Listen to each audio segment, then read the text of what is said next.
Oh. All right.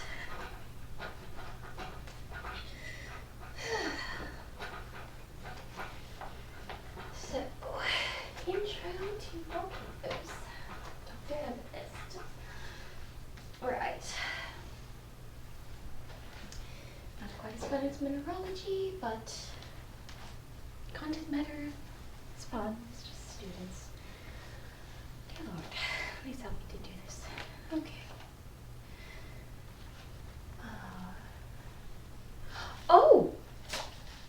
Oh, I'm sorry.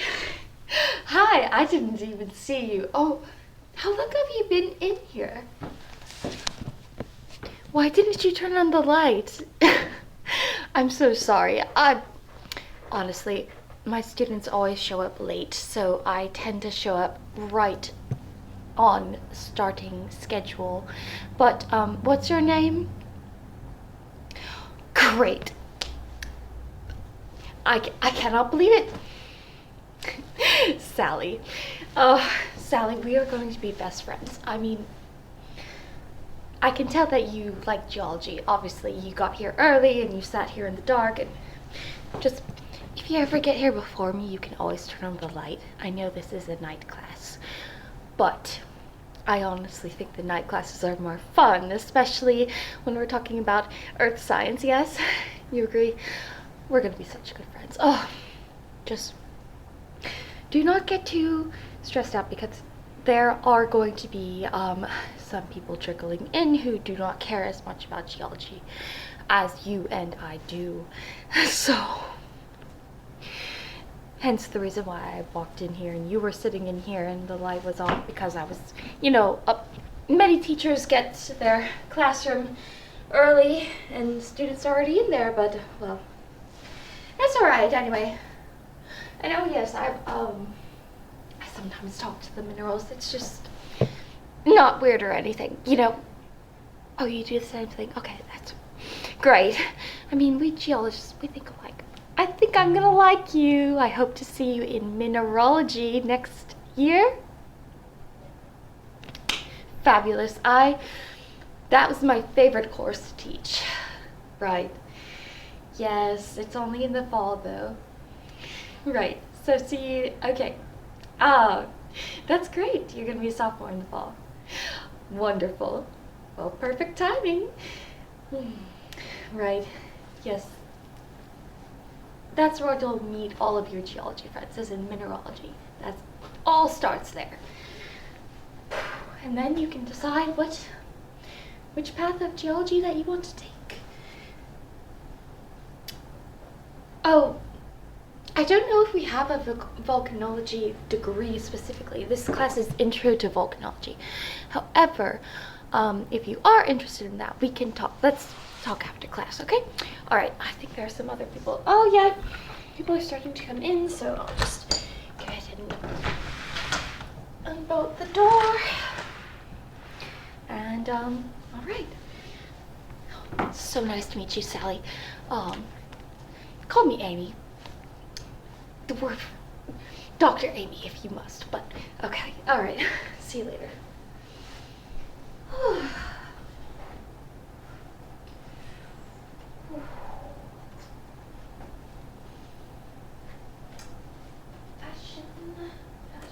Fashion. Hi. Hey. Thank you for coming. Yes, class is at the time that it says. We haven't started yet. No, I was waiting. I was waiting for all of you to come. No, take your time. It's not like we don't have important things to talk about, right? Okay. Right. So I'll take a moment for you guys to settle in. Oh, you're all looking at me already. Okay. Wow. I wasn't expecting that. Sorry. Hi. My name is Dr. Amethyst Rose. You may know me as the Barbie geologist.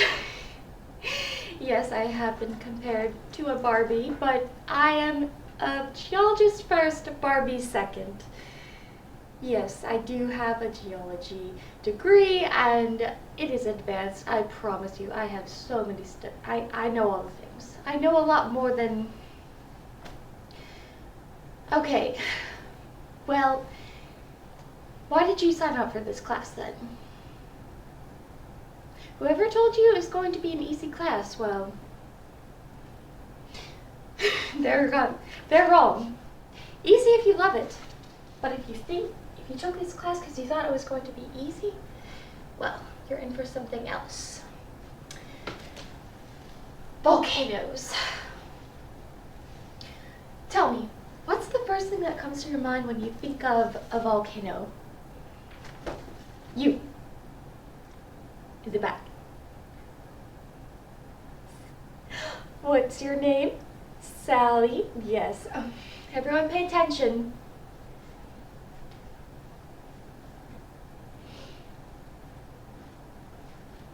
Exactly, Sally. Yes, everyone, you see this girl here? Everyone acknowledge her. She was here first before all of you people deemed to show up. You business majors and you, what are you? You jocks and you socialites. Well, just know that she's the one that you are all going to be working for. Mark my words. Yep. Yeah. Well, anyway, other than that, I hope that you will all and I have a great relationship this semester. And don't worry, I grade fair and not easy, not hard. I grade fair. You get what you deserve. If you deserve an A, you get an A. But believe me, if you deserve a D, I'm not raising it to a C, okay? Right. So, volcanoes. Volcanoes, I think, are one of the most misinterpreted beasts of the world, right? When you think of a volcano, what do you think of? For example, this. What is this book? Violent Earth. You all have your textbook. Violent Earth. What does it suggest to you about the nature of volcanoes, earthquakes, hurricanes, mudslides, and tsunamis? Right, this is volcanology. We will focus mainly on volcanoes, and if you are interested in this class, I would highly recommend at least considering a minor in geology, and you can take further courses. But, right, we're using this. It does cover other topics, however, we will be focusing on the volcanoes part. But if you are interested, there are other majors that, and you could always do a geology major as well. You know what? These heels are killing me, I'm sorry.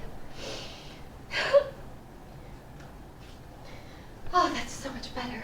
I don't know why it is, but somehow the smaller the heel, the more uncomfortable it is. You know what I'm talking about. Right. Oh yeah, no, I got them at the thrift store. I know, right? Honestly, they look like they were like $60. What were they? Like $6, for real. A gem. Geology pun. All right. Anyway, so now that I'm more comfortable, let's start. So, volcanoes. So, in this class, we're not going to actually open up this book very much. I would encourage you to read it on your own. Now, I'm not going to do assigned readings because I know you will not do them. I know it's a waste of time. However, I'm not going to say that the reading is required, but I'm going to highly suggest you read it because this book is extremely rich in picture, and if you are into this type of thing, honestly, it's really fun to sometimes I just like to look at books like this. I'm a visual learner. Raise your hand in here if you're a visual learner. Right, so some of my classes work a little bit differently. I speak to you a lot. I expect you to take notes, pay attention, and I will provide you with links to videos and graphics and things like that that you can watch. The reading, you can read as much as you want. I'm not going to require you to do silly papers or things that really don't have anything to do with volcanology, all right? We're going to focus on the science part. You can spend, I know one student I had who was frustrated that her old school, they were making them write papers in volcanology. And I was like, what? That is so sad, because you can do all that in English. It takes all the fun out of it. You know what I mean? And I'm here, I'm a geologist because I love it. I love it. It's fun. Now, I do specialize in mineralogy, which that is another class I have up here. You probably know what this is. This is... Anyone? Oh! Correct, Sally. This is... Yes, this is an example of quartz of the citrine variety. And what would the back... It looks like a rock. Yes, it's called matrix. Well, anyway, that's really getting into a different class, but it will kind of come back later when we do start getting into certain types of volcanoes. Did you know there is one type of volcano that actually produces most of the world's diamonds? They're called kimberlite vents. Those are actually volcanoes. Anyway, so, right. Intro to Volcanology. Dr. Amethyst Rose, mineralogist. Today, volcanologist. So, now that we're all acquainted with each other, we're going to start, okay? Okay, great. Take notes, but I'm not going to force you. I'm not your mother.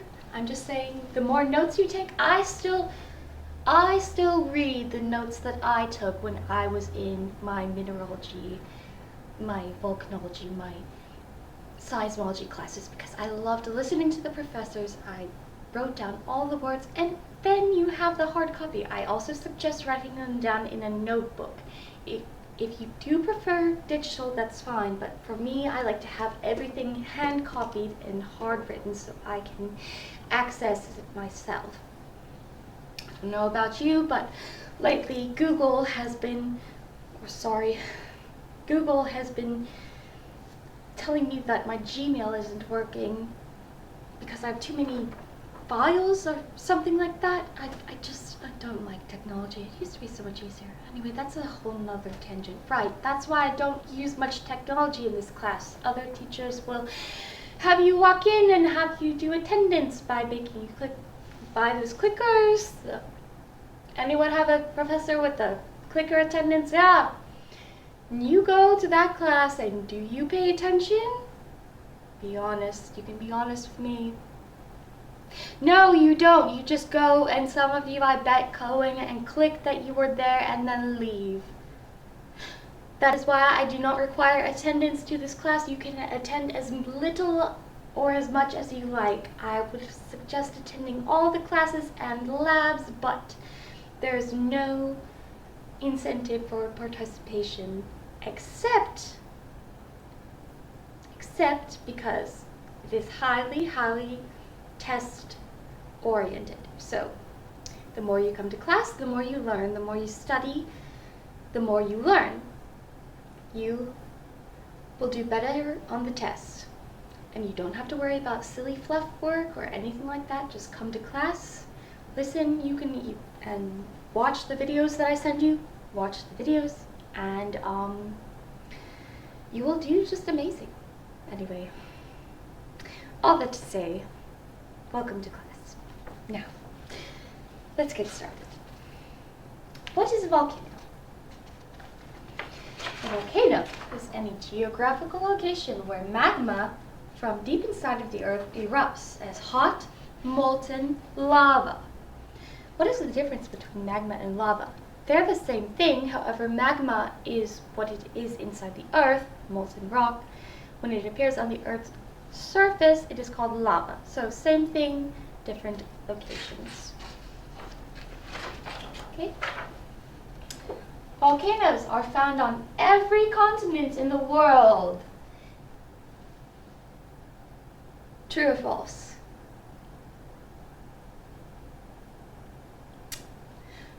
Oh, you think it's false. Why?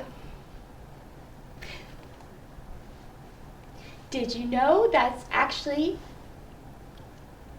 it is understandable you would think that, but no, there actually are volcanoes on Antarctica. Isn't that fascinating? Right? Just gets cooler every time. Cooler. Yeah, so volcanoes, this will be on a test someday. It will be a true or false. On the first day of class, Dr. Amethyst said, true or false, volcanoes are found on every continent of the earth. If you answer true, good for you. If you answer false, well, it's like, I will take that to mean that you were not paying attention during this first part of the course, and that way I will know which of you actually care. Right. Anyway, I know I have nothing to worry about with you, Sally. Now, there are 6 main types of volcanoes in general. Now, this is not an exhaustive list, but we're going to go through some. The 6 main types, this is another thing that could potentially be on a test. Cinder cone volcanoes. I'm just going to read off the list and then we'll describe them more in detail. Composite, shield, large igneous provinces, ocean floor volcanoes, and my favorite, kimberlite vents. So, cinder cone volcano. What is a cinder cone volcano? Have you ever been driving, say, out in kind of the middle of nowhere in like California, and seen like something that's like a small black hill just out of nowhere? It's very small, but it's a triangle shape and it's like a black hill. It looks like a black pile of sand. Well, that would be a cinder volcano. Some cinder volcanoes are very tiny, and some can be slightly larger, but in general they are just that, a pile of cinder. And while they do erupt, they're quite not dangerous at all, which is why one might not mistake a cinder volcano for a dirt pile. Now, composite volcanoes are the ones that you really think of when someone says volcano, the image that okay, someone tell me what comes to mind when you hear the word volcano. Giant mountain, huge gases, explosion, lava, catastrophic, right. So that's like the mainstream image of a volcano, but there are many different types. Not all volcanoes are as destructive. Those ones that are very destructive like that you most often hear about in the news as like a regular citizen who's not a geology person, and why a lot of people are scared of all volcanoes in general without really knowing. Same thing like with sharks, for example. Not all sharks are great white sharks. Like there are, nurse sharks and things like that. Think of the composite volcano as the great white shark of volcanoes, right? And then with that, think of the nurse shark as the nurse shark of the volcano world.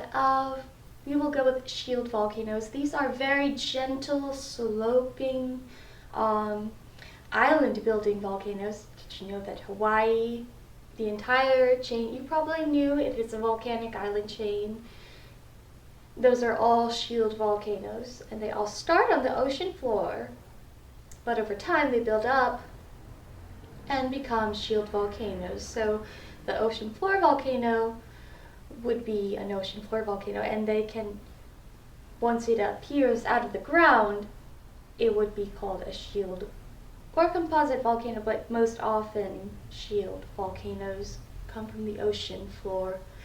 And continental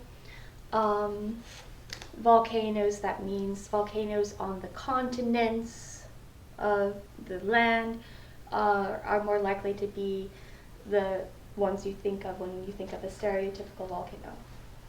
Now what about the other two, or the igneous provinces? Think of Iceland, all the geysers. Hang on a second. Yes. Sorry, my cat was just about to knock over the recording thing. Now back to the video. Anyway, igneous provinces. Think of Iceland. So, geysers erupting, not necessarily a dangerous place to live. They do have large eruptions, but you are generally safe because you can be notified and get out of the way, and they aren't that big. But it's a large, so basically the entire island itself is an igneous province. Igneous is a type of rock. Igneous has to do with molten rock. If you took Intro to Geology last semester, you will know that there are 3 types of rocks: sedimentary, metamorphic, and igneous, right? Who remembers that? Good, good, good. Even 5-year-olds know that. Sometimes, right? If you remember one thing about rocks, just remember that. And also, not all minerals. All minerals are not, and rocks are not the same thing. That is a pet peeve of mine. I'm sorry, going on a tangent, but I will explain that more later. Anyway, now, kimberlite vents. Kimberlite vents are really interesting volcanic pipes within the earth, and that is where most diamonds are found. Did you know that? Speaking of minerals, diamonds. It's crazy. Who here, like, before hearing that, would have associated a volcano with diamond? I was even shocked when I didn't put 2 and 2 together until doing research for this class.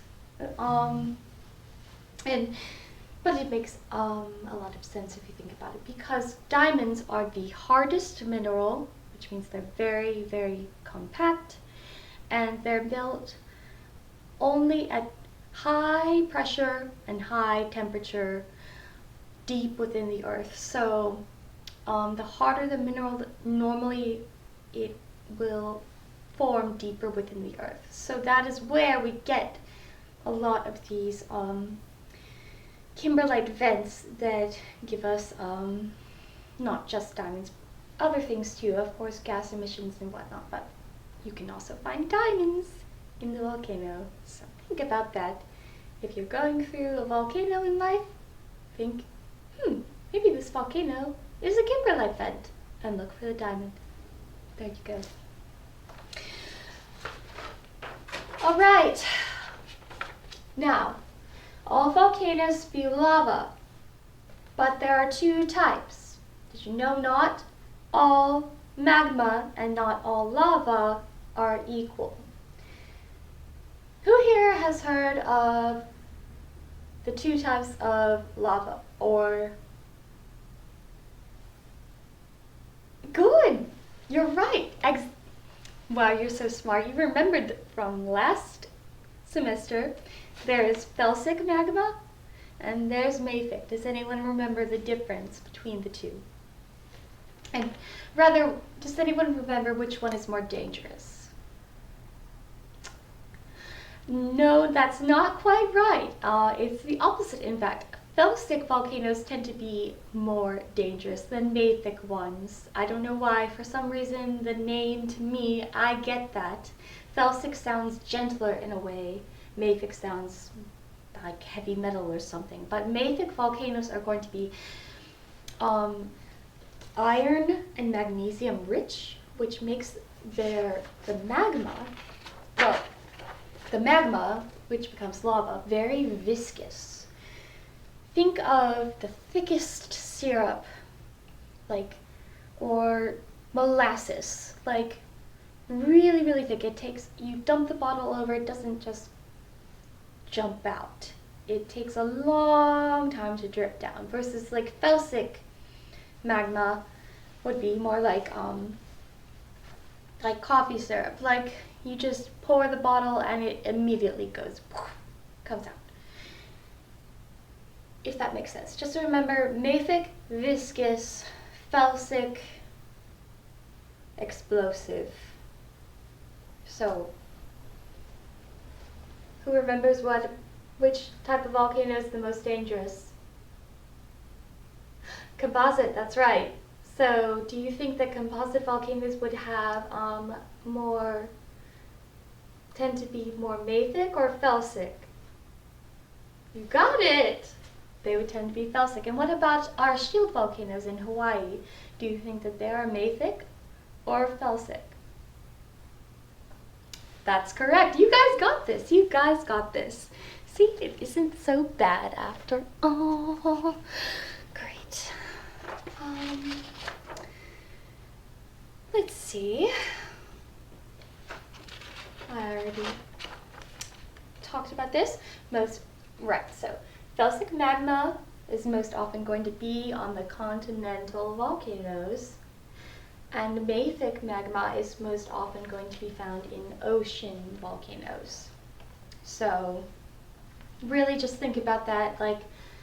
Anytime you hear about an undersea volcano, there's really nothing to be afraid of, if that makes sense.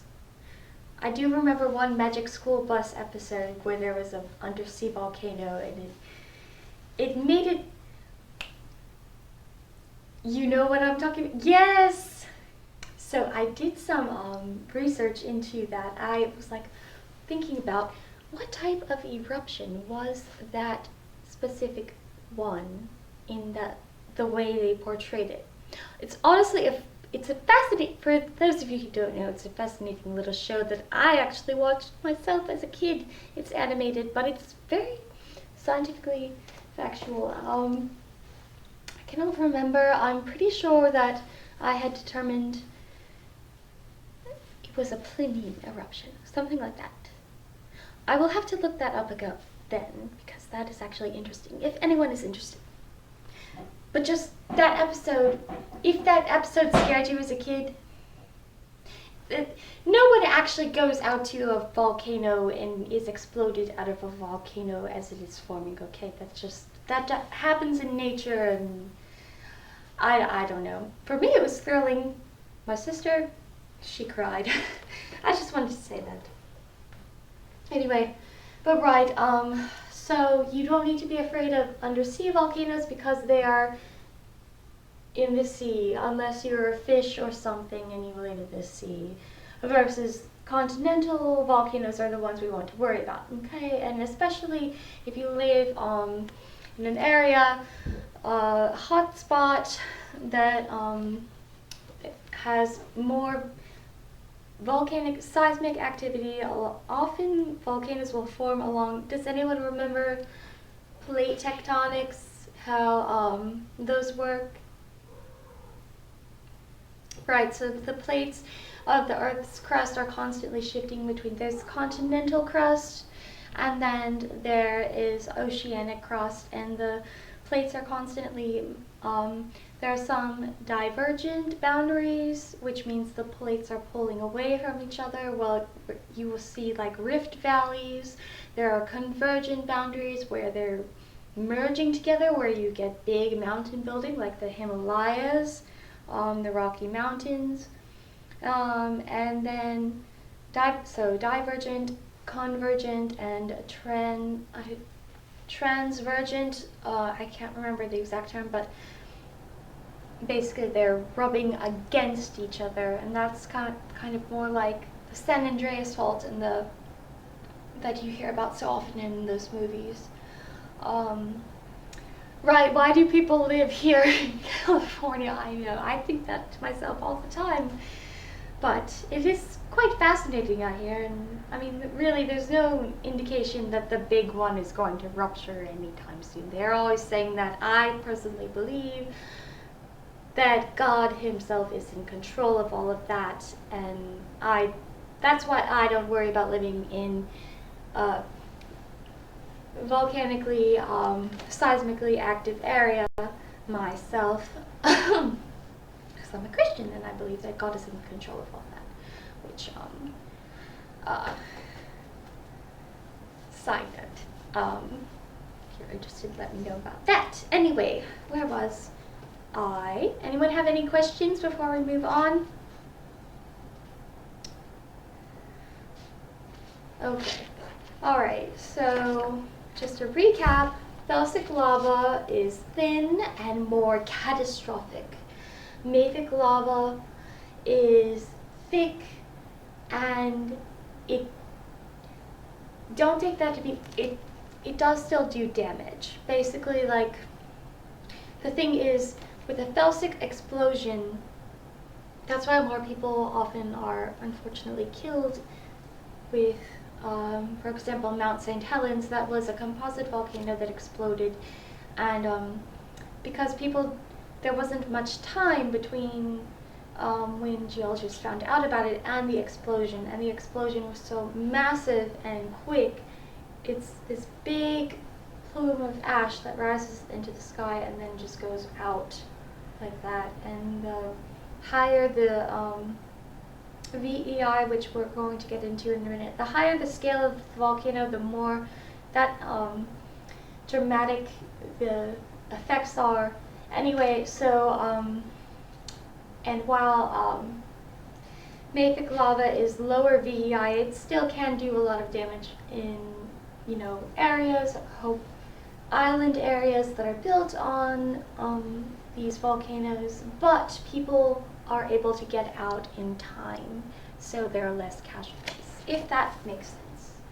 And of course, these people know what they're signing up for when they live in Hawaii. Like, Hawaii is an amazing place. I would love to live there myself. But of course, does anyone remember that earthquake? The tsunami warnings, yeah.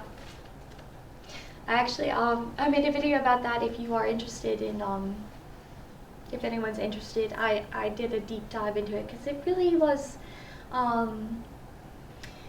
impactful to me also as a Christian. Just, if anyone, I really shouldn't be getting into that in this class, but yes, the Kamchatka earthquake, it was a big deal.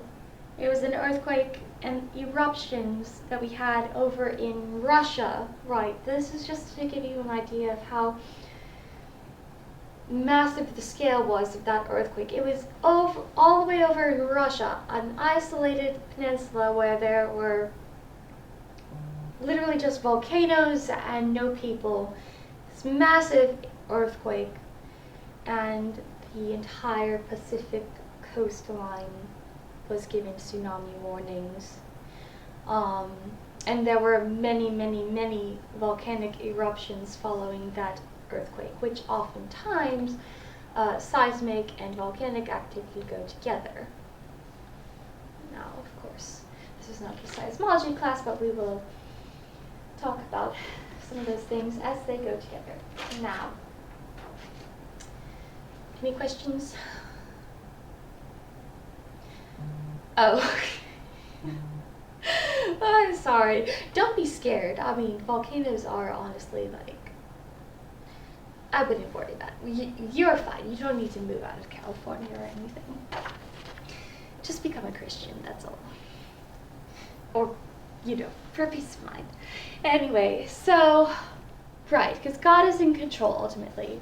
And the thing is, scientists, even geologists will, you know, you don't want to get too scared looking at, oh, so-and-so predicts this is going to happen, because scientists really even, you know, meteorologists who say the weather is going to be like this, geologists are like, this is going to happen. Like, they are guesses. They're not facts. So don't listen to the news too much is what I'm saying. Do your own research if you must. But trust in the Lord because he has it under control. But if you can handle looking at all the news and what they're saying, I encourage you to do that as well. I often do that. However, it doesn't scare me when I say, oh, there was a 9.0 earthquake off of wherever, because I just know that's the way the earth works. And anyway, all right, VEI scale. How do we measure how explosive a volcano is? So VEI, short for Volcanic Explosivity Index. Now it goes on a scale from 0 to 8. 0 to 8. That makes 9 levels total. And where each level increases 10 times, that's a 10-fold exponential scale to put it into perspective. So it's not just, so it's like for you math people out there, it's like an exponential graph. So the VEI 0 will start out here, and by the time we get up to a VEI 8, we're up here. So, and it goes very quickly from 0, 1, 2, 3, 4, 5, 6, 7, 8, like that. So that is why most volcanic eruptions are typically no higher than, even if they seem significant, they are no higher, and which they are. They're not rated much higher than like 4. But let's get into it and what they're called. Personally, I like to remember the specific names, and I oftentimes put that on tests, so you may or may not want to take notes. Just saying. Examples of volcanic eruptions using the VEI scale. VEI 0. This is called non-explosive. So non-explosive. There's no explosion. Eruption level. Example, Mauna Loa. So when Mauna Loa erupts, it actually does not explode, right? Okay. Up to 330 feet in the air, up to 350,000 feet cubed of erupted material. I'm not really sure how to put that into perspective, but it's really, it may sound like a lot, but it's really not that much in the grand scheme of things. That's why you can go to Hawaii and look at volcanoes, because they're so safe. The AI1 is called a gentle eruption.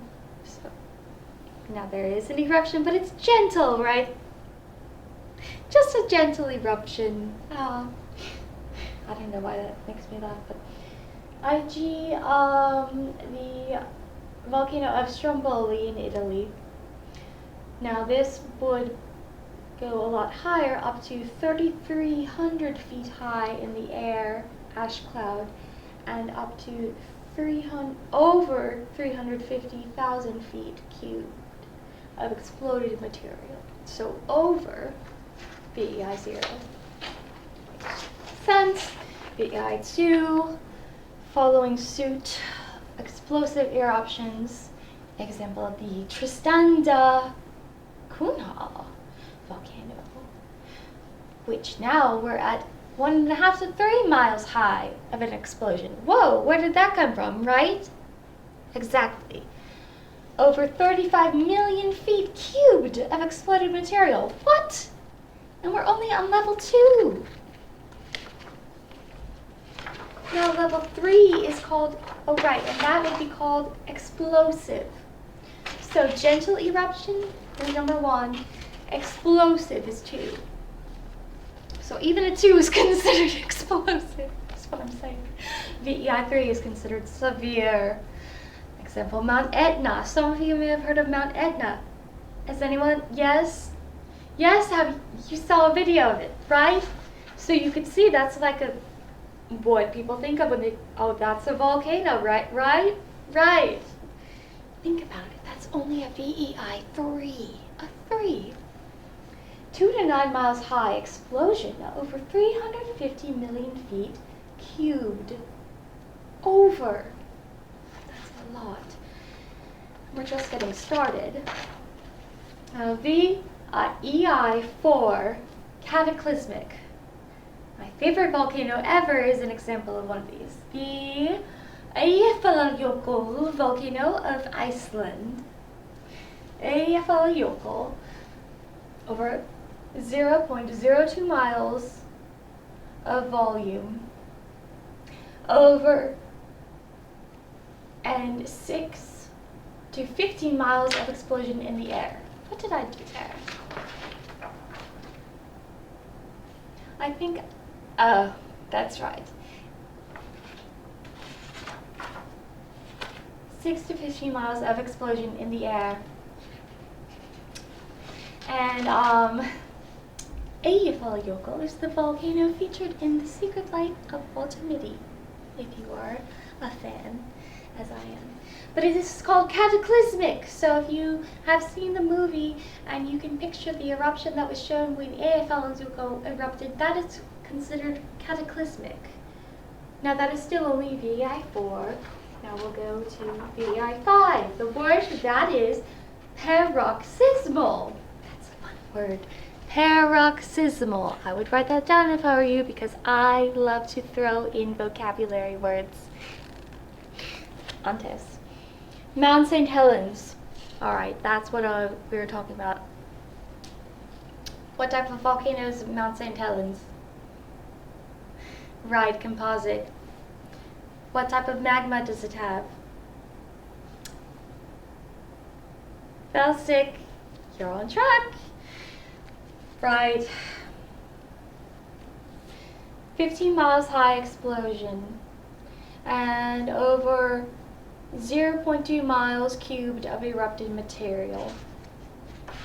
Now the math is confusing me in my head because I'm not a mathematician, but I know that it works out that this is increasing. I looked at it myself, so hopefully I'm not focusing. Don't focus on the numbers too much. You don't need to know like all the specific numbers. Those are not going to be on the test. It's just in general, and if you are a math nerd, that is why I included all that. Some people are. VEI 6, colossal. See, these words just keep getting more and more fun, right? What is paroxysmal versus colossal eruption? Think about that, right? And even then, what is just severe? Is severe not colossal? I don't know. Words are interesting, but this is what whoever made the scale chose. Has anyone heard of the eruption of Krakatoa? Yes. Over 15 miles high explosion and over 2 miles cubed of material just all over. Think of 2 miles cubed, however much that is, just covering everything. Krakatoa, luckily for us, was many years ago, but it was obviously devastating because back then people didn't even know what they were dealing with. It's just really tragic. But thank the Lord, scientists now, if a catastrophic eruption like that were to happen, we would know about it in advance. But there hasn't been anything that bad. All right, now VEI 7, super colossal, so we get even higher. Super colossal explosion of Mount Tambora. Has anyone heard of Tambora? Yeah, there's so many YouTube documentaries on that. It's honestly over 25 miles cubed. 25 miles cubed of material. 15 miles high. So colossal was 2 miles cubed. Super colossal is 25 miles cubed. And there's still one more level, friends. One more. I I don't know if we've ever had a VEI8, but supposedly. Oh wait, silly me. Of course we did. It was just the one that everyone likes to talk about. The mega colossal eruption, entirely catastrophic eruption of Mount Toba. 15 miles of erupted material high. As you can see, even though the eruptions increase, the reason why the ash plume kind of stops at 15 miles high is because if you think about it, it's going up into the atmosphere, so about 15 miles high, it really can't go much further than that. It just kind of dissipates, and because the atmosphere is different up there. But here down on Earth, it just gets more and more like exponential in terms of the devastation. So, right, Mount Toba was a terrible event, and but that was many years ago, and I don't know. I don't say that to scare you. Don't think that that's going to happen, but if you're interested, you can look it up. Anyway, so, right, and that is about all I have for this lecture. Now, this is all going to be online.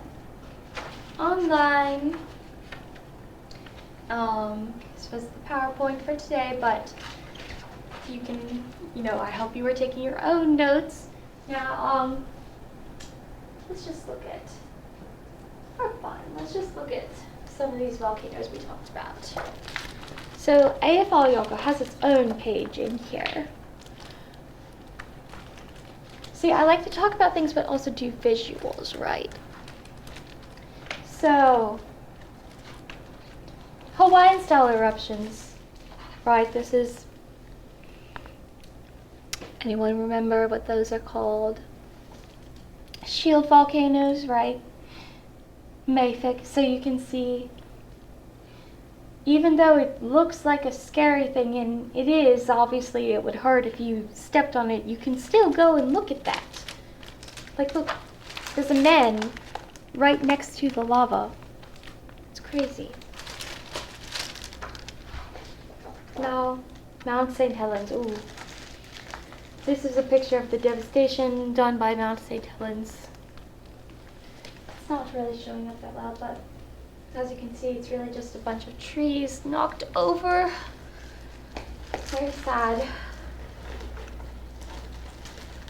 Oh. Monitoring volcanoes and fumaroles. That was not. Sorry, there's too much in here. You really should look at this book, because there's so much that is fun to, I just like to look at this stuff. I don't know. But where was AFL Yoga? All I wanted to get to. Lean eruptions. Forget. Well, anyway. Oh, here it is. AFL Yoga. So there's a whole page on that if you're interested. Look at the lightning generated by that. Isn't that crazy? Right.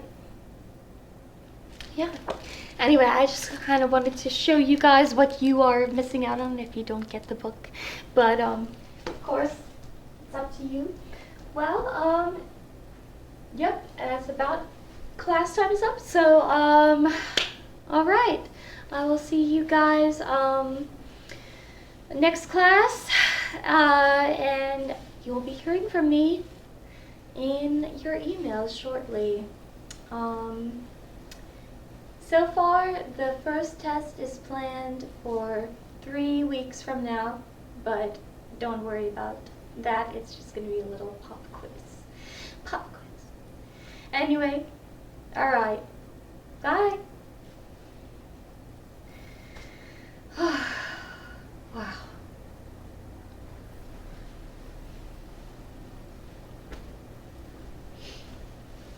So nice to meet you, Sally. yes, I would absolutely. No, stop by my office anytime. Would love to.